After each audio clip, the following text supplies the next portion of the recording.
Good afternoon, everyone, and welcome to the HR Asia webinar on talent and performance management in a changed world. Today's webinar is brought to you by HR Asia, Asia's leading media brand for senior HR professionals, and EasyWork. Over the past 2 weeks, this webinar series has attracted collectively over 30,000 views on YouTube and more on Facebook and LinkedIn. This shows that the HR community, including all of you out there, continue to be very concerned over the impact of the pandemic on our businesses and, of course, on the efforts to recover from this pandemic. For those who have just joined us, thank you. And please feel free to ask your questions to any of our panelists today.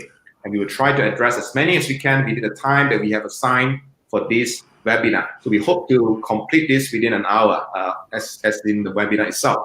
If you haven't done so, please subscribe to this YouTube channel to be notified of new webinars as they come up.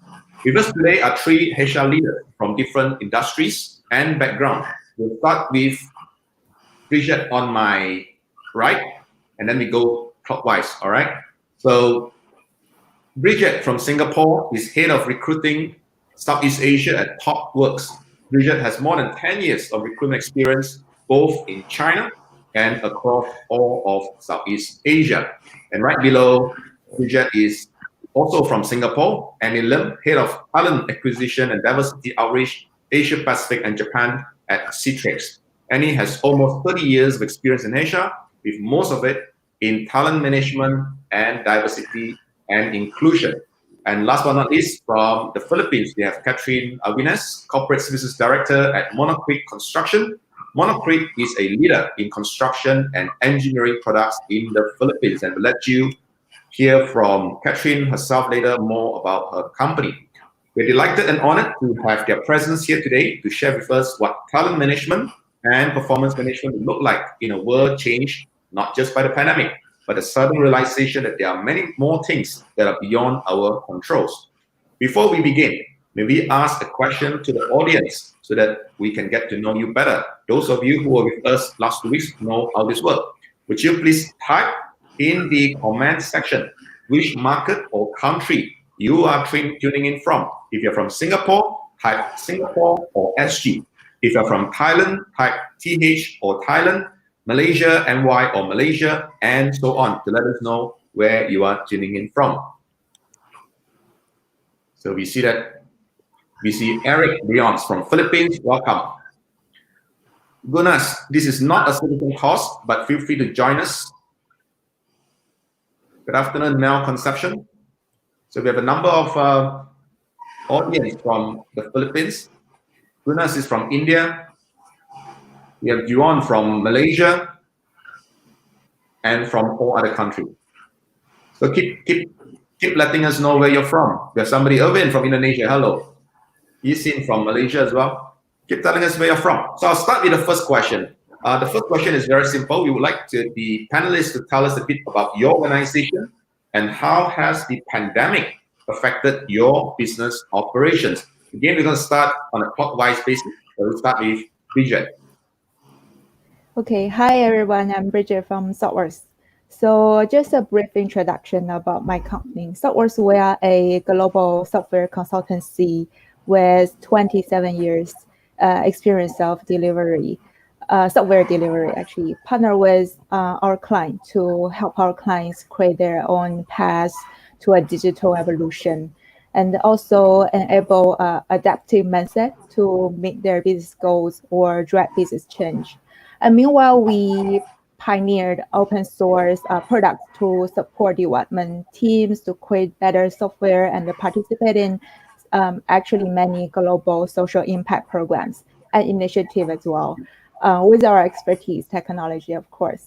So COVID-19 is actually a big shock to us, to be honest, because right before that, everything is like very well because we are very like a people-based business. And then the demand is very high. And then suddenly, somehow the whole world has been changed. The operation team and all that, like we have to work from home, have a social distance. It somehow emotionally really hit us because we are very like people-based type of culture and a very, flat management and a less hierarchical. So But we do see this is actually a net chance for high-tech industry. I mean, especially for the digital transformation, to help our clients and also to have somehow self-reflecting as well, to see might be a future trend. I mean, worker from home, and or we say remote working. So I guess this is a nice opportunity, as well as along with a lot of crisis and also the difficulties to us. Yeah, we are here to actually exploring more, and then I guess it's a nice chance to learn from other companies as well. Very challenging time indeed. Very challenging time. Annie, what about yourself? Okay. Well, a very good afternoon to all of you, and thank you for having me on this call today. So my name is Annie Lin. I lead up the talent acquisition and diversity outreach for Citrix. So Citrix is a US-based IT cloud company. We are based out of Fort Lauderdale in the US with about 10,000 employees and over 40 countries. So what we do is that we deliver digital workspace, the networking and security, cloud and analytics technologies to help customers really to work anytime, anywhere in a very secured manner. So if you ask me how has COVID-19 impacted the organization, we have always said that we are building the future of work. But in fact, we have brought forward the future of work is now. All right, so we have not been able to imagine working from home. And during the crisis itself, we said that, Citrix has always been working from home for many years. And so it is like a norm to us because we have been able to empower our customers, our employees with technology. So in fact, working from home is now the future of work. So if you ask me, how do we really help enable our clients? It's really giving them more powerful technology so that they can actually create, a secure work environment and to help their diverse workforce, multi-generations, using our technologies in order to support their customers, their employees to be able to work anytime, anywhere. So within Citrix itself, I think communication has strengthened. We have also been able to strengthen and make robust our business continuity plan to making sure that we are able to cope with this ever evolving disruption to become more agile. And this is really something that we have to make sure that this is not just agility as a fundamental to survive, but really thriving in this changing world. So for me, I think adapting and adopting new ways of working, the new normalcy here is to stay. And, certainly it's a very exciting time for all of us. All right. Thank you, Annie. Last but not least, we have Katrine. Okay, good afternoon. I hope everyone at home and joining us today is doing okay. I am Joanne, and I am currently with Monocrete Construction, and we are based in the Philippines. We are based in the Philippines, and as I've said earlier, diba, work from home, this pandemic has given us really caught us off guard. Because since most of us are on site, we have to be on site to be able to finish or to be able to do something. And then with this pandemic, with this COVID-19, and immediately we have to work at home, and then we have to. Good thing that since most of our workers are already on site, the option that we have is, since most cannot work at home or stay at home, one thing that we did is for our workers to stay put on site and just provide the support that they need. Since that is already our initial setup before.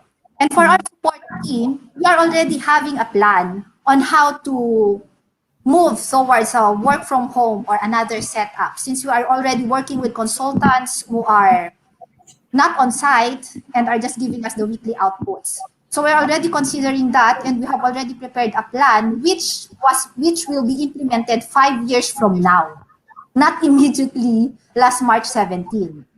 So at the same time, good thing our IT group and our team was able to adapt also.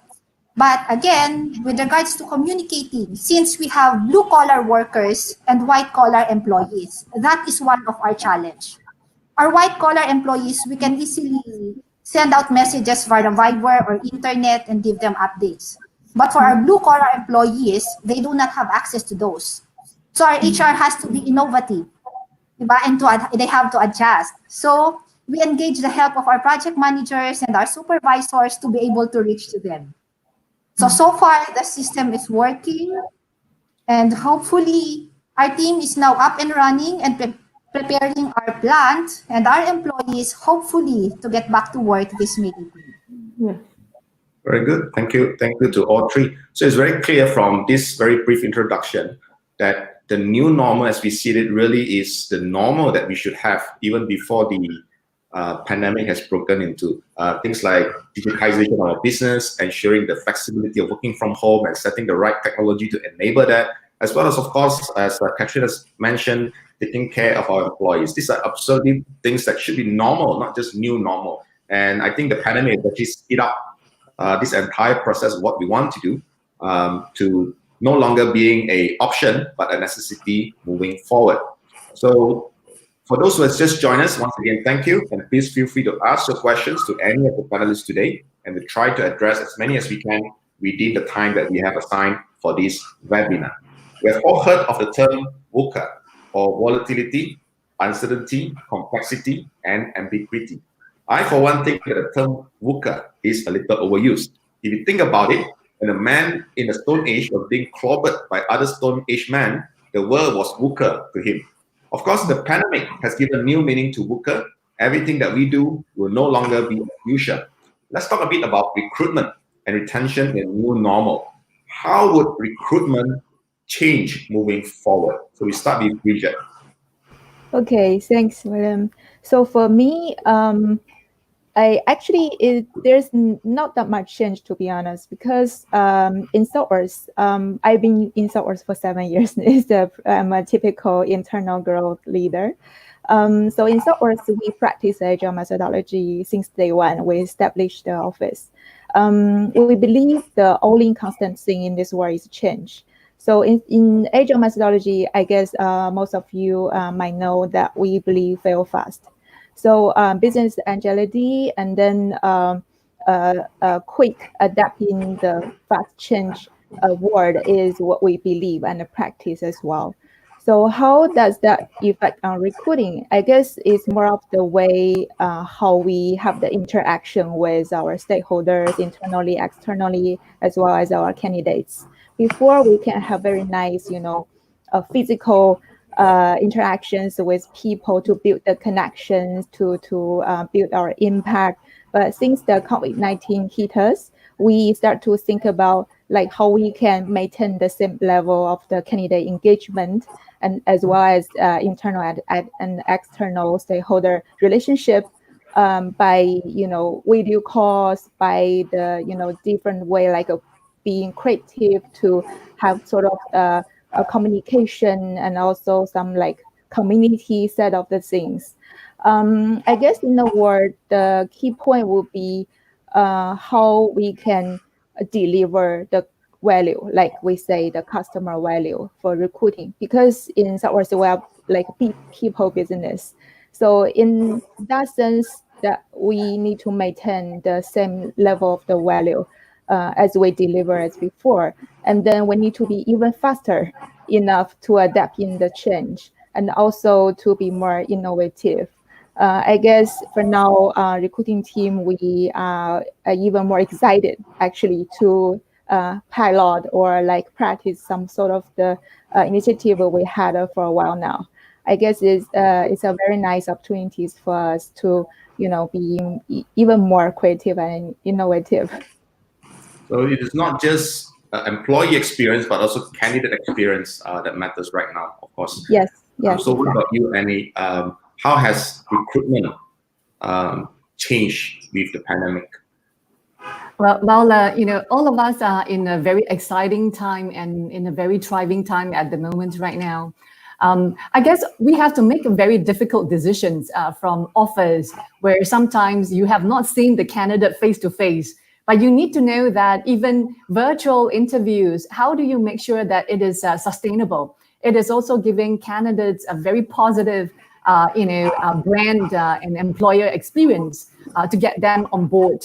At the same time, bringing them through the entire, interview process. For example, how do you actually, ensure that our hiring managers are making the right decisions? Especially now, they don't even have a chance to meet them face to face. So again, all of this itself has, I would say, make us a little bit more creative, in terms of using whether it's Microsoft Teams, Zoom, WebEx, Slack, Skype, GoToMeetings, Citrix Workspace, finding all the various right combination of platform, right, to allow us to be able to meet our recruitment needs. We have a joke that says that really the reality of this technology are really now becoming our hero. So, technology is really here to stay, to help us to make virtual offers, virtual onboarding, even virtual exit, right? So we are constantly evolving and actively adopting it. So recently what we did is that we came out with many different communications platforms. Even if we have to do virtual onboarding, we make it very exciting. We ask our candidates and we ask our employees for them to come in dressed up, in different culture, because now you are able to welcome them all over the world in an e-meeting. So we ask them to dress in different cultural platforms. We ask them to bring in an object. We've asked them to bring in their child. We even have, probation period pastime. We ask them to bring along different pictures that represent them. What have they done differently during this COVID-19? So all of it, it's about engaging our, employees, making sure that in terms of the digital wellness, even through the technology, we are able to effectively communicate, bring them on board the journey, making sure that they are constantly connected, engaged, addressing their concerns, their queries, their problems, so that on both a professional and personal front, they don't feel distant, right? They don't feel that they have never been with the company or belong to. And most important thing here is that we want to make sure that we build diversity, we build inclusion, that they feel they belong to, even though they have not stepped into the office. So really, I would feel that these are top priorities, and how HR is continuously engaging, the candidates and the employees to make sure that they had a very positive engagement and experience, and that help us to instill a good employer branding.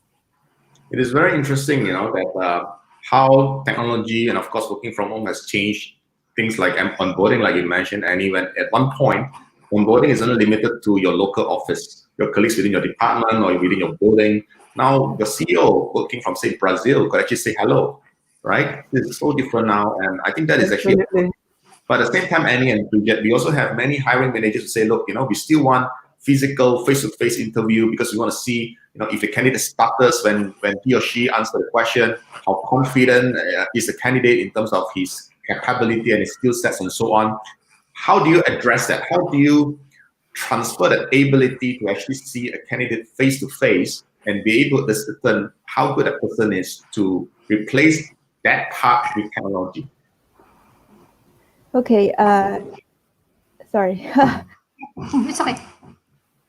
Okay. So yeah, just quickly sharing. Actually, in Source, we actually do international interviewing for a while now. Like it's not the first time we met this kind of challenge, in that the candidates cannot have the physical interaction with the company to see your office, to feel your culture, to meet your people, face to face, have a conversation in one room. So actually, because a part of the interview process is pair programming. The developer, like we say, interviewers in Source, be able to pair with the candidate to write the same code, if I put it in a simple way. So that's the way how we show our candidates are what's the daily work look like, what's your day-to-day work if you join Source. It's more like a showcase, and then to just let them know this is your future company, this is your culture. Actually, this is exactly the way how I showed you if you join us. I guess we will just continuously doing that, and then maybe make it more comfortable with both parties, internally and external. Yeah. Right. So it's also very interesting how, in the past, when you want to show candidates a video of your company. You have to turn your notebook around. You have to press a button. You have to wait for it to load, and then it shows on the screen.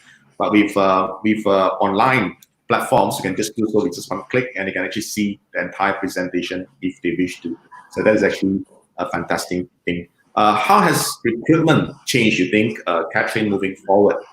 Moving forward, okay, especially with us, since most of our applicants or the people that we recruit are millennials, we usually get more from the social media, for example, from Facebook. And even though we usually interview them face to face, we usually miss out on something. So even though if we do it online now or via phone or whatever digital means, we are really going to miss out on something. But that is why what we wanted to do now is to also include or involve or deputize our current employees to be able to show, or once they get on board, to be able to show them or to be able to orient them on how we are or what we do, because that is what we already missing out. Because what we can do now is that it's online, you submit this online, we interview you online, and then we give your job offer online. So once you accept, there should be an orientation. But now, we also have to shift that online. So once they get on board, one thing that we are also considering, it's since most of our employees in the construction industry will be staying on site, what are we gonna do with testing? So that is one thing, before they join. Most of our employees are already there, how do we protect them? So we are sure with the presence of our medical and safety team, they are doing okay and COVID-free. But once we have new employees coming in, how are we going to make sure that they are protected? So that is only one thing that we are considering now. So we are studying what would be the best thing to do once people will start coming back to work, and for the new employees once they start to come in. Before, we only consider what school are you from, what's your previous experience. Now we have to consider part of our questions, what area are you from? Are there more COVID positive patients in your area? Are you related to anybody? Or have you met or encountered anybody that has been COVID positive, or whatever you call it? So it's an entirely a paradigm shift when you call it with recruitment. And since most are already online, it's just that we have to, as HR practitioners, we have to think of more ways of making it personal online. So that is one difficulty, but I'm sure HR will be able to adapt and give us a few more months or weeks, that we'll be able to have a new way of recruiting. So when it comes to face-to-face recruiting, suddenly now safety and health becomes the primary. Yes, it becomes yeah. So don't just bring your resume, bring your bottle of sanitizer as well, right? Yes. And one question, what if they are good? Okay, if they are really qualified and one of the best candidates that you have, do you have to quarantine them for 14 days before getting them on board? Very, very good question there. Very good question there. So we'll move to the next question. So we have discussed a little bit about recruitment and how possibly with the pandemic things has changed, how we have now had to speed up from face-to-face recruitment, face-to-face interviews, to actually having the entire recruitment process, including onboarding and so on, to ship it online. What about talent retention? How has talent retention changed, in view of this pandemic? Shall we once again begin this with Bridget? Okay, thanks, William. So speaking of talent retention, in Southwest, for now, I guess, I guess it's a global thing. Like when the COVID-19 hit us, there's a lot of companies, they are laying off people, they are hiring freeze. Even though my company is still like full speed hiring, but still, I guess psychologically people are a little bit more panic, like they are being more insecure. How do we help them to? And plus, we are working from home, so it's like less interaction with your teammates, hanging out with people, having lunch together. So I guess for us, one point is to make everybody feel calm and safe, and that we are doing well actually. And then meanwhile, we say let's maintain the same level of the quality of the work, and then also can maybe get together, because internally we set up a lot of very interesting initiatives like interest communities, like for parents working from home with their kids. It can be really tough, right? And also, yeah, some other like people, for example, our employee who relocate from other countries to Singapore, they don't live with their parents, they don't live with their family, they live alone, they can be really, really lonely and getting depressed. So how we can help them like mentally to come over this tough period. Actually, this is one of the key initiatives we are piloting right now.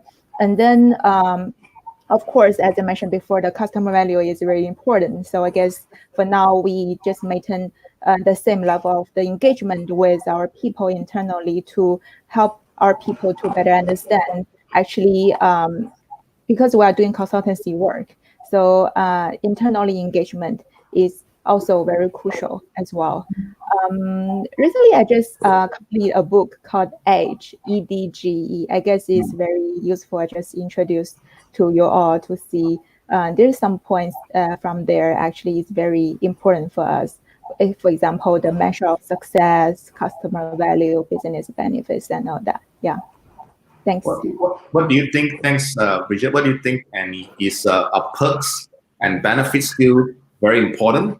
Or is it more towards care, empathy, and of course, as Bridget said, the entire customer value when it comes to employee and talent retention? Yeah, correct. Yeah, I think at Citrix itself, for us, we are very privileged, and at this point in time, as a cloud company, we're doing well. We are recruiting. Our business is thriving. Our stock price is also increasing. So for us, more importantly, is that how do we ensure that we continue to thrive through these challenging times, ensure that we are productive, but with excellent employee experience and engagement to retain our top talent. But at the foremost, we are very concerned about safeguarding the employee well-being and making sure that we promote and ensure that there's mental as well as emotional health. Right, but at the same time, as we moved into the months of the COVID-19, we are continuing addressing changes in organization, the structure. Where are we doing well? Where are the areas that we're improving? We're changing the different engagement model. We are also developing new collaborative models in order to enhance our work efficiency. I give an example, like, whenever we always advise the leaders, whenever you do virtual meetings, because we are just back-to-back meetings. It seems like non-stop. So I'm very sure that all of you are working round the clock, because you cannot tell people you cannot find a room anymore, right? Or you cannot tell people, sorry, I missed that timing, because you're right on the dot because you're behind your laptop most of the time.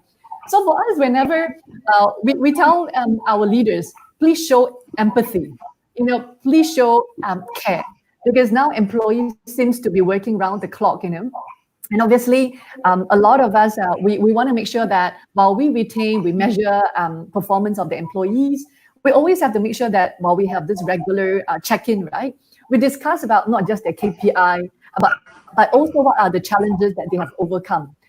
We also continue to have employee recognition across all the different functions. We want to make sure that we'll address some of their concerns, but at the same time, we have to celebrate success and making sure that we win together, no matter a small win, a challenge that they have overcome. So using this sort of a virtual environment to celebrate success, I think is key to engaging our employees, understand some of their challenges that they have overcome, and be concerned, because I think this is where when we come out of this crisis, right, employees will felt that you have actually done whatever it takes to retain them, to promote their health, their mental well-being, and support them not just from a personal, but from a professional and on their home front.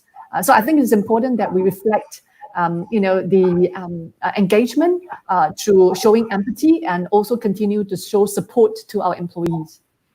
So number one, celebrate success and give recognition no matter how small. So I think that is very important, not just while you're working from home or during the pandemic, but of course across throughout the entire work life and employee experience. I think that is crucial. Number two, of course, is to ensure that leadership, not just HR, not just department leaders, but also leadership right at the top level, understand that empathy and care is extremely crucial, especially at a time like this when employees are expected to work from home and they may not have the full support of what they would have while working from the office. So that is more reason for us to show empathy and care across the board. What do you have to say, Katrine, to that? How do we retain our best talents in times like this?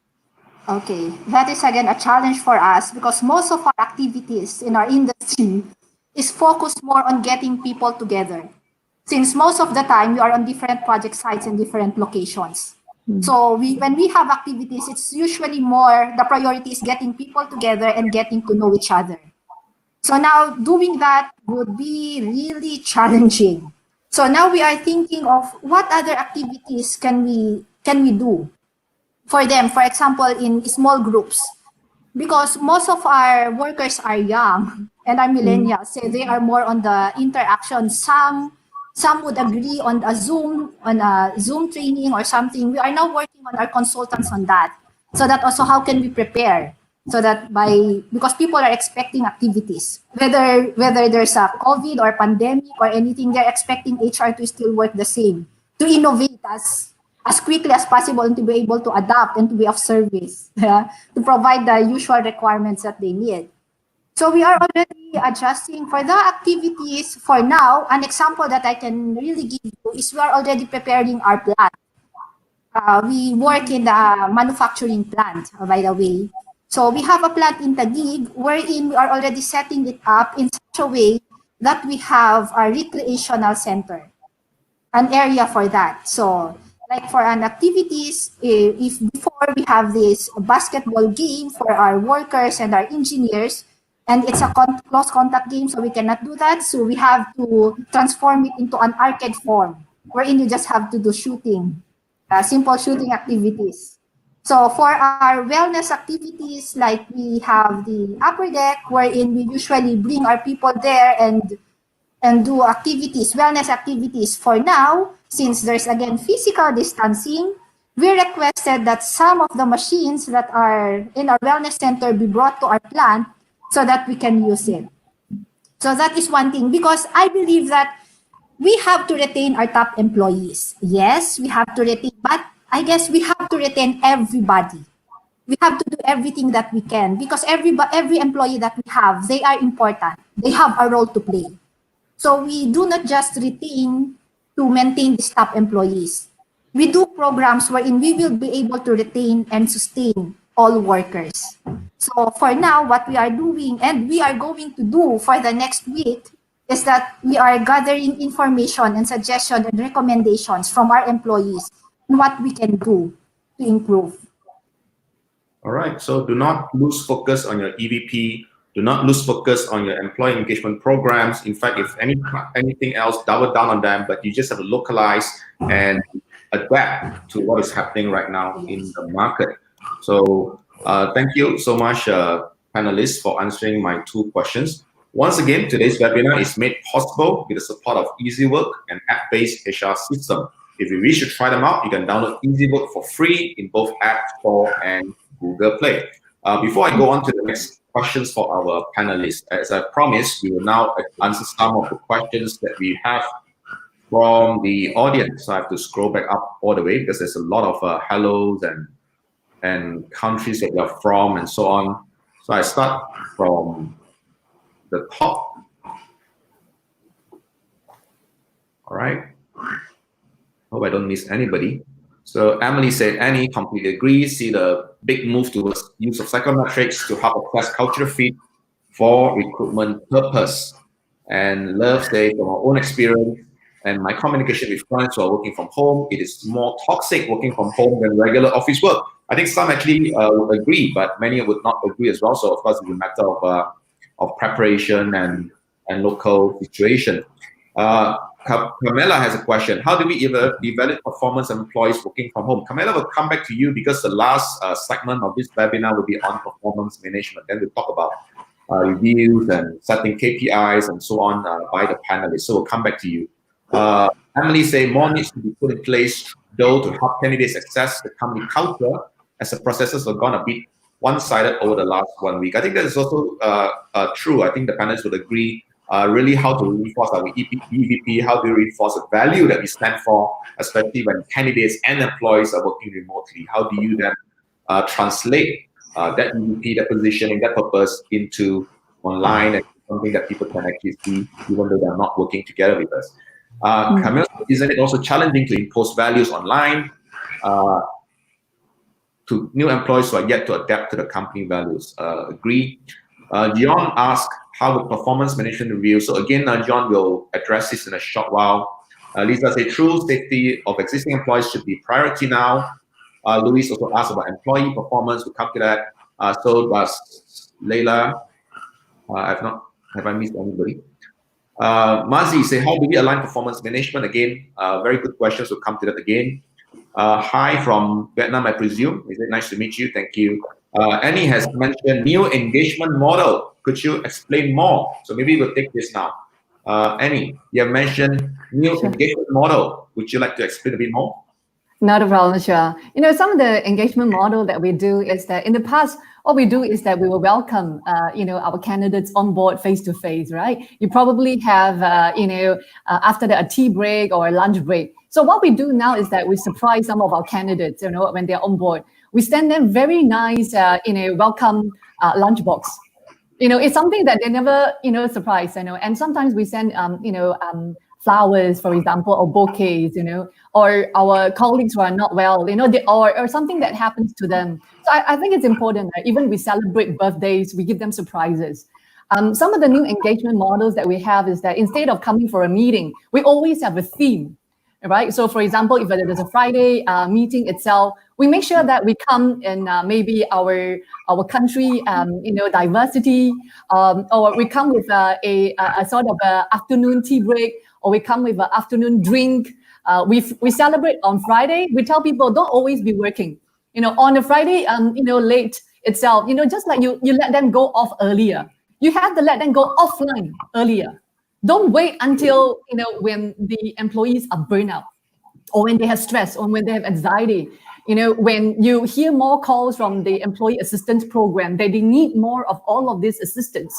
I think one of the key things that HR has to do is to preempt, right?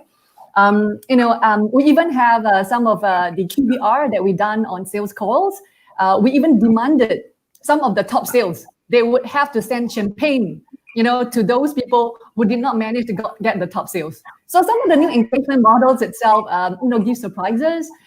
We can use technology to send regards to people. So I guess, the engagement models can be many different forms. I would believe that you would have a lot of other innovative ideas, but think about it, it doesn't have to be physical. For us, I think in the company, we value, our safety of our employees. That's very important. We want them to stay at home. We want them to be healthy. We want them to make sure that they take good care of their mental health. So some of the things that we do together is that we do yoga together, virtual yoga. We do virtual competition of exercises, just to make sure that this engagement model help them to really understand that physical, mental well-being, mindfulness is important, right? So this is how we value the employees' contribution and their productivity. All right, thank you. I hope that answered the question. Marcel asked, would it be possible in performance to change the team performance as measurement? So we'll come to that, I think, later on. So Charlie has another question. How do you manage work schedule given the government protocols are in place? I think this question is more towards how do you schedule work from home? So we will, Charlie will not be addressing this one in this webinar. We all are learning as far as, for most of us, this is an unprecedented question. This is from Muhammad. Don't you think HRs are trying to do too much at times? They also need to sit back and try things slowly other than communication. I like this. Why don't one of us take this up? So are we running too fast? Are we doing too much, more than we should? Who wants to pick this up? Yeah, maybe I can. I love challenging questions, honestly. So I totally agree with you that sometimes we do over communicating. But in the sense of, building like safety for our employee and then, maintain the same level of the engagement with them. I guess as a leader, transparency is crucial. Over communicating always better than less communicating, because when people are lack of information, they will be panicked, they will be insecure, they will have sort of like being like depressed, and then like all of the paranoid guessing what's going on. So I guess over communicating actually works better than like less communicating for at this, especially at this tough period. All right, thank you very much. We have Maria who say emphasizing care and empathy will motivate employees about the importance. So that is so true. Charlie who asks again, do you provide engagement or interaction activities for employees in a week? So more on planning your engagement activities. And Abel actually asked, any change in strategic ways in the perspective of the new normal? So Abel, we're addressing that right now. We were talking a bit about talent recruitment and retention earlier, and we're going to talk about performance management in a short while. Hi, say thank you very much. Nice answer. And Lisa said, I agree with Katrine from the Philippines. Ideas for employee engagement should come from employees as the feedback is from them. So obviously, we should do what the employees want and not what we want. I think that's rule number one, right? So thank you all for the questions. Keep the question coming. We'll come back to you if you have more questions. We'll now go into the next part of our webinar, which is on performance management. So how do we measure, how do we monitor, and how do we generally balance performance in view of the uncertainties? Once again, we'll start with Bridget, and then we go to Annie, and then we end with Katrine. Bridget. Okay, thanks, William. So to us, how we measure candidates' performance, the employee performance. I guess for now, we have been practicing this lean management for many years. Now we sort of come out, the strategy is more like, first step is that we need to align with all of our employees that we have the same business goals, that we need to towards to it together. Like everybody should be aligned with each other. And then how we measure, like performance should be, as I mentioned at the very beginning, that customer value is crucial. External customer value as well as company benefits. That's the foundation we should set with all of us. And then because we are lack of interactions with each other, so the feedback culture right now somehow is even more important. In SOURCE, we practice feedback culture at the very beginning, that is part of our daily life. We collect feedback and then we receive and then give feedback as a daily basis. So I guess the feedback really helps the employee to see themselves from other people, through other people's eyes, being objective, as well as will help leaders to see the actual like performance, if we say, or we say, I rather say the value we deliver to our company and customer as well. So in a word, maybe let me summarize the frequent communication, feedback culture, and being more transparency with the actual facts.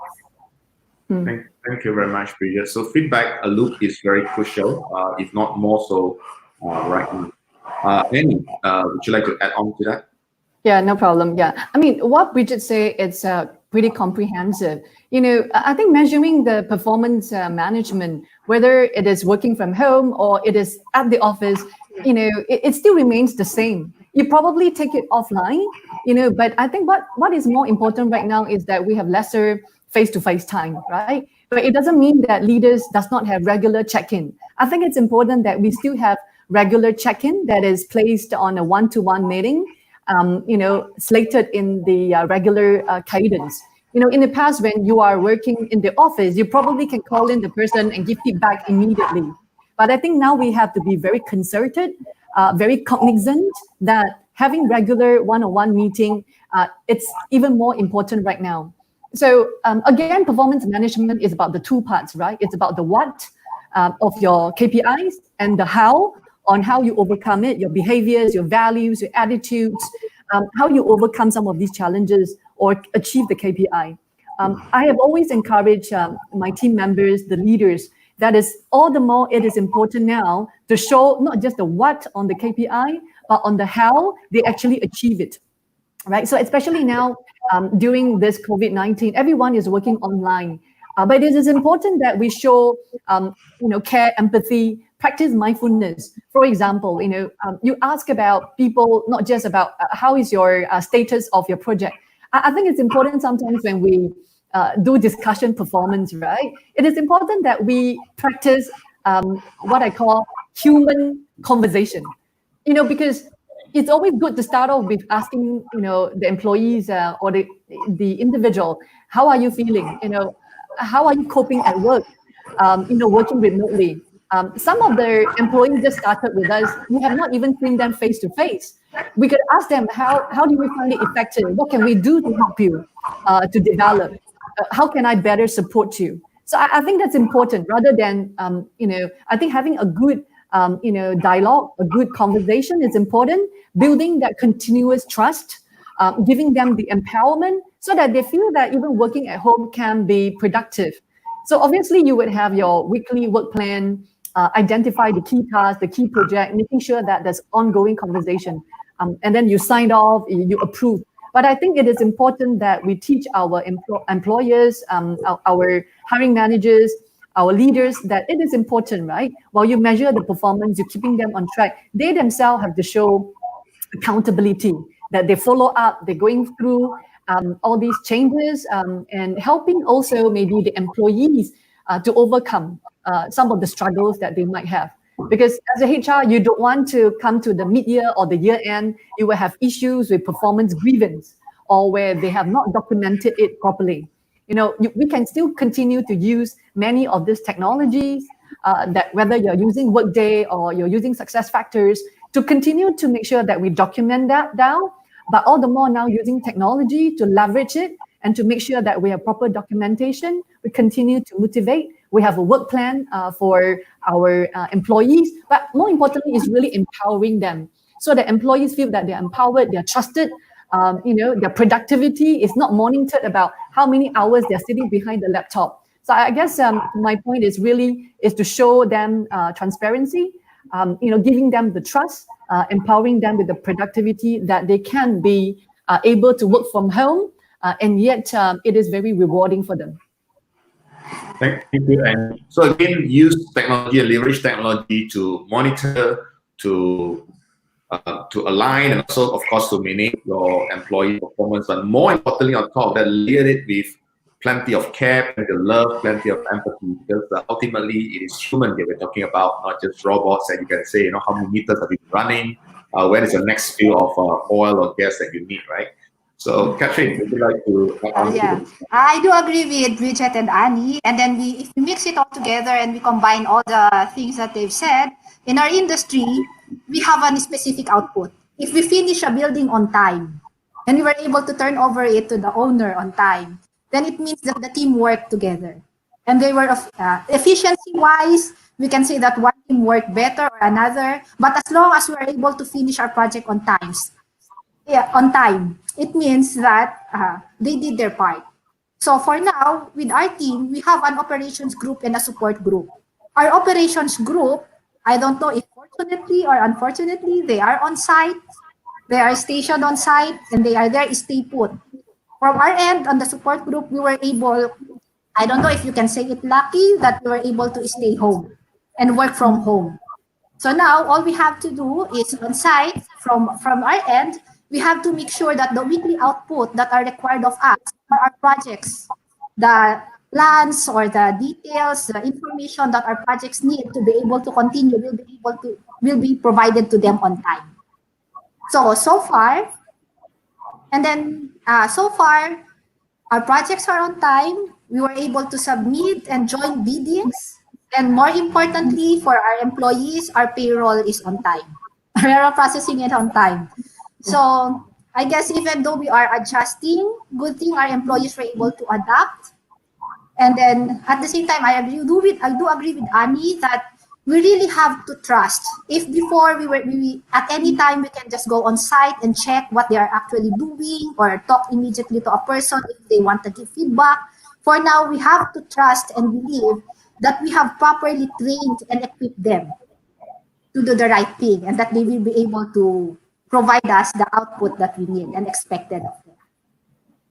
Thank you to all three. So we have a few more comments from the audience. Keep it coming. We have Love Nuffable. I hope I get your name right. Who says, how can we say to our bosses that we are not robots, receiving calls, emails, and submit reports in a day? I believe that as a superior, there's a need for psychology consideration in studying messages. So I assume, Love, that you'll be getting your bosses WhatsApp and email and SMSs and so on throughout the entire day. We feel you, because some of us do as well. Johanna asks, do you have a recorded conversation for this webinar? Yes, we will be releasing a link to this webinar, I think by Sunday latest, in the HR Asia Facebook page, or the HR Asia Best Companies to Work For in Asia Facebook page. So we provide a link. You feel free to again to revisit that and share with your friends who may not be here today. So we do have we have one more question. I'm not sure if it's a question. I think it's more like a statement from Love to say we are in a transition and there's a need to consider gradual changes, that we need a positive motivation for the staff to become productive. Coaching and mentoring should be properly exercised. I think none of us would disagree to that statement. I will bring us back to one question that somebody asked earlier on. I think some of the audience just want a straight answer. I think maybe we can just give it to them. And the question is, do we or do we not do performance review now with the dynamic, full-blown all over the region? Do we or do we not do performance review this year? And if we do, what changes do we make in terms of, do the respective employees passes the KPI or not? So do we or do we not do performance review? Shall we go the other way around this time and start with Katrine? Performance review for this year, again, I said we are on the it's easier for us because the accomplishment can be measured by the building that we finish. So we can easily have it on a per project basis, on a per support basis, based on their output. We can do that. But for me personally, KPI and all these measurable things, all these metrics that we have with HR, I guess what is more important now is that we have to reflect that have we really equipped and trained our people, right, to be able to survive this situation that we are in, right? Are they capable of growing and moving forward? Because for me, performance, again, as long as we are here, our organization is still operating, then we are doing okay. So maybe as a team, we have to work together and to make sure that we will be able to sustain our operations. Individual performance evaluations and everything, I think that will follow eventually after we have surpassed this crisis, or eventually as we go along. But for now, we can deal it on a per group or on a per project basis, depending on the evaluation. But as a company, as a whole, or as organization wide, what we can do is to make sure that, hey, you still have a job at the end of the year, and that we will be able to sustain it, and that if we are less, then if we grow, then we can do the usual thing again. And hopefully the new normal will include a more frequent or a new way of evaluating performances. Thank you, Katrine. Review or no review, and how do we go about it? So, I mean, for me, we have to review. I mean, for all employees itself, I think it's a fair, evaluation on whatever that they have put forward in terms of their productivity. So for us, it's an ongoing performance, management and talent management. We believe that, ongoing conversations, feedback, dialogue, transparency, has to be there. Because employees who are there, they will always be very conscious, anxious about, whether they will be fearful of losing their job after this pandemic, right? But I think it's important to over-communicate. So one of the things that we did is that, way before, even this sort of a disaster happened, what we did is that we often have things like short videos and emails, whereby it's just 5 minutes, we will have a 5 minutes, a minute manager template or email, basically to tell them what exactly will be the mid-year performance, when is the year-end performance. We tell and we are very explicit. And what we did is that now, all the more because it's not going to be in office, we do all the video recording. We tell people how can it be easier for them, how do they access to Workday, how do they actually set up their goals, what are some of the 1 minute video that they can look, in terms of getting accessibility on training, how can they train themselves, especially now, to take time off. We have a repertoire of all the different learning resources. We have built in additional expanded employee resources just to help them. So we are even getting a lot of our hiring managers, as well as people who are interested to be mentors online.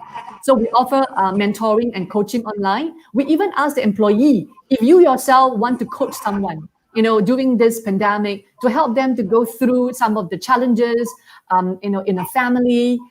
It doesn't mean that it has to be, business related. It can be personal. It can be something that you teach someone. How do you cope with elderly who is ill at home? So we ask people to come forward to provide mentorship to younger generations.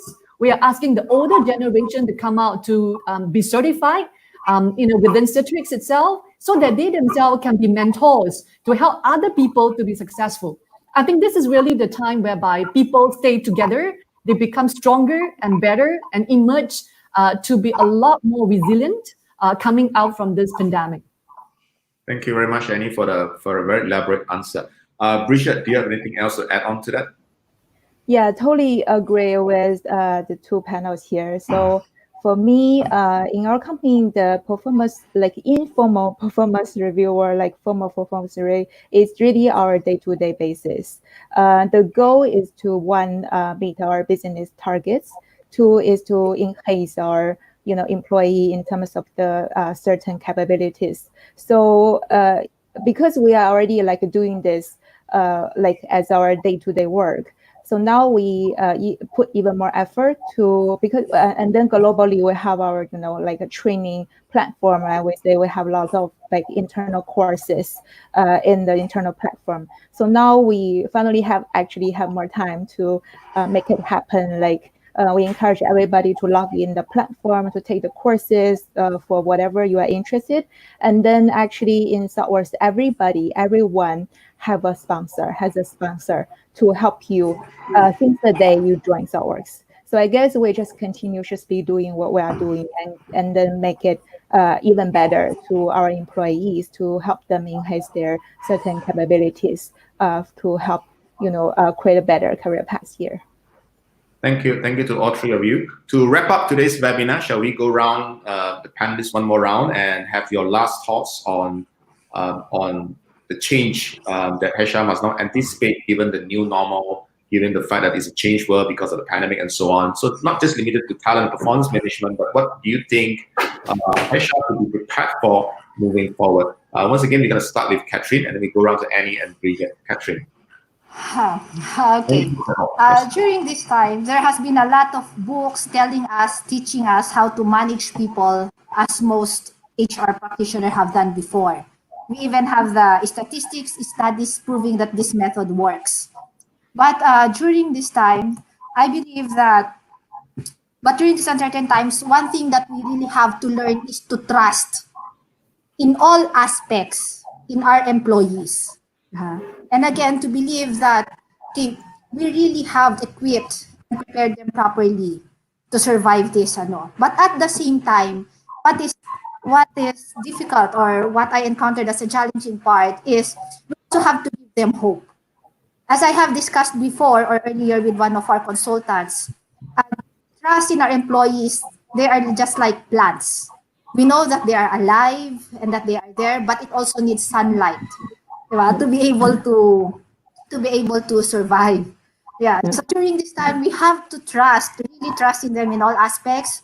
But at the same time, we have to also give them hope that after all of this, we are all in this together. We will be able to survive this, and that we will all be okay.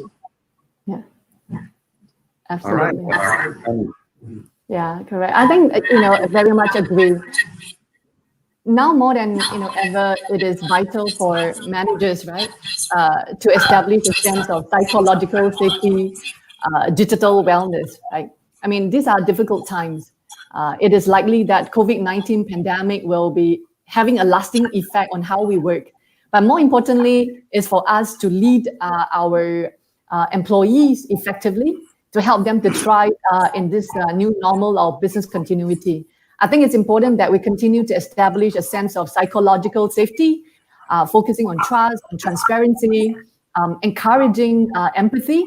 I think leaders will have to help us to make sure that they can continue to build high-performing teams, actively engage this remote workforce, so that when we come out of this pandemic itself, this disruption, we will be able to discover new ways of engagement and even creating a thriving online culture, for our employees. Very good. Bridget, last but not least. Okay, so in a summary for me, no matter which industry, no matter which country you're located, I guess by the end of the day, it's a people business. So our people's success is our success. Yeah, let's if we maintain that goal, and I believe we will doing fine. All right, thank you. Thank you to all three of you. I would like to take this opportunity on behalf of HR Asia to thank our three panelists for volunteering their time despite their very busy schedule to generously share the knowledge and experience. I'm sure all of you have enjoyed all the discussion today. So on behalf of HR Asia, I'd like to once again thank Annie, Bridget, and Katrine for being part of today's webinar.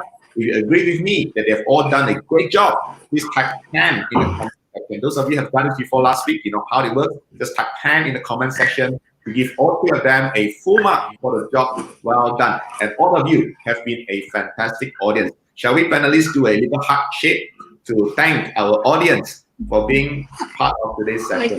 We love you a lot. And please show more empathy and care to your own team and ensure that your leaders are aware that that is the most important right now, to show empathy and care to all our teammates.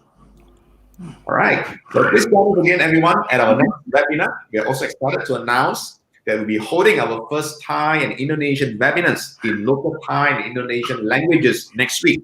For more details, do follow HR Asia Facebook page. And if you haven't done so, subscribe to this YouTube channel to be notified of new webinars coming up. Today's recording will also be shared on our Facebook page by this Sunday, so feel free to share it with your friends. Once again, thank you.